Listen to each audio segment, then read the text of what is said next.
Part 34. How the hell did I get myself here?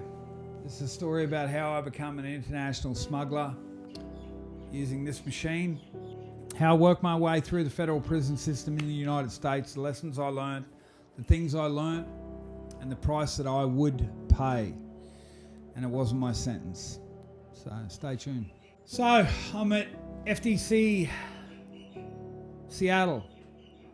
I'm checked in. Things are okay at this point.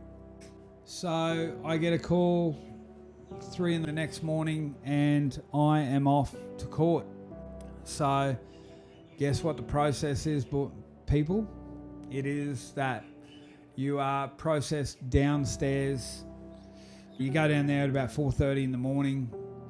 And by this stage, I'm used to it, but it's an exhausting day. So your day starts somewhere around 4 a.m. and you mightn't get back till somewhere around 9 o'clock the next night, and a lot of it 9 o'clock that night, and a lot of it is just sitting in cells and trying to control this, because your mind is the thing that they try and break. And anyway, so downstairs I am dressing out, my junk is out, my bum is spread. I am sitting on x-ray machines. I'm getting in blue clothes because I've got caught that day. So in federal cases, you don't get to wear your own clothes. You are now 32965-12. I mussed up one number, but anyway. So you're dressed out, you head down, and then the US Marshal Service always do all of transportation. So guards are one thing, the Marshals roll up. They're always good looking roosters. Marshals, they've got the badge on, they've got the polo shirts. Sometimes they're always, a lot of them wear suits. They're jacked and racked and ready to do business. They're intimidating dudes. I don't know whether they dress us like shit and they look good. It's one of those things when you go out, it's like, I wish I had worn that. But they're good looking roosters. You wouldn't have picked them. Some of them look like they're straight out of GQ. But anyway, I digress. They rock up and they come in all suave. They're dragging all the belly chains, handcuffs, leg irons, black boxes, and you can just hear them boom, drop them on the ground. You're all in these holding cells, chatting to a few people. But one by one they pull you out.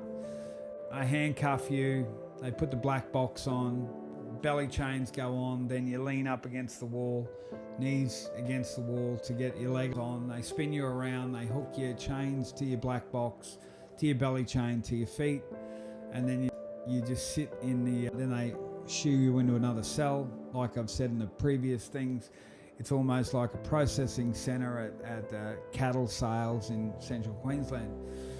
And then you just hop in there and you just sit in there all chained up in another cell, and they wait till they get everyone that needs to go in there. That takes hours, and then you're in the van and heading to court. And by this stage you still don't know. I think I know that I've got a lawyer. I've been told that my lawyer is going to meet me at the cells, at the courthouse. That's really pretty much all I know. So we're driving downtown Seattle, and again, it's just an out-of-body experience, because I've been just a couple of months before, I was down in Seattle, and we're partying all around Seattle and going to different clubs and everything, and now I'm in this van and I'm under some of the underpasses, and I'd been in these places when I was a free person or free man, and now I'm sitting there chained up in a little cage and thinking, again, how the hell did I get myself here? I'm looking at one point I was looking at a homeless man, and I would have been 5 feet. I just looked out at him in a cardboard box underneath the overpass of the I-5. I just looked at him and I thought, I would trade everything to be in his spot. I would give anything in the world to be sleeping outside in that cardboard box rather than being exactly where I am right now. It's sobering. Trust me, it puts things in perspective. So we're making our way through Seattle, and if you don't know much about the federal court system there, it's crazy. So we go down into the underground, and it's it just feels like you're getting processed all the time. Again, checked, processed, and sitting downstairs. Lots of sacked lunches. But the one thing about when you went to court that I remember, they gave you a juice box. Man, when I had that juice box, it was very exciting, and I got an egg sandwich. Like the food when you went to court, if it felt like I was at ordering the beef on the salt stone. That's how good that egg sandwich and that juice box. And I think we may have got a little pack of clear lollies. And I sat there just looking at this meal thinking, this is all for me. That's how good that. Anyway, again, elevator, upstairs.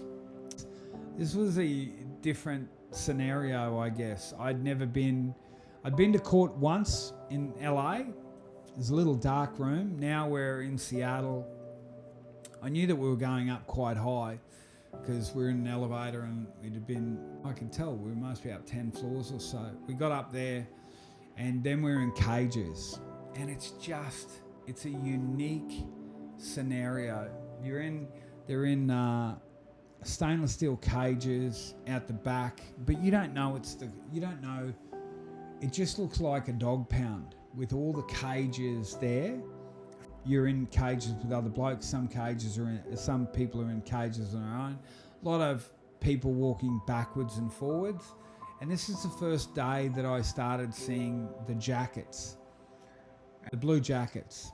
And what I mean by that is FBI. And I'm like, what? The FBI? Because through all my dealings, my guys had ICE on the back of their jackets, immigrations and customs. But now I'm at the federal court for the day, and you're seeing FBI, you're seeing alcohol, tobacco and firearms, ICE agents, DEA, Drug Enforcement Agency, and there was one point that Secret Service came by, and I'm just sitting there watching all these jackets and the Secret Service. I'm thinking, holy fuck, is the president here? And that was my thought. But all these different agencies patrol their jurisdiction over the different crimes, and that in itself is fascinating. So stay tuned.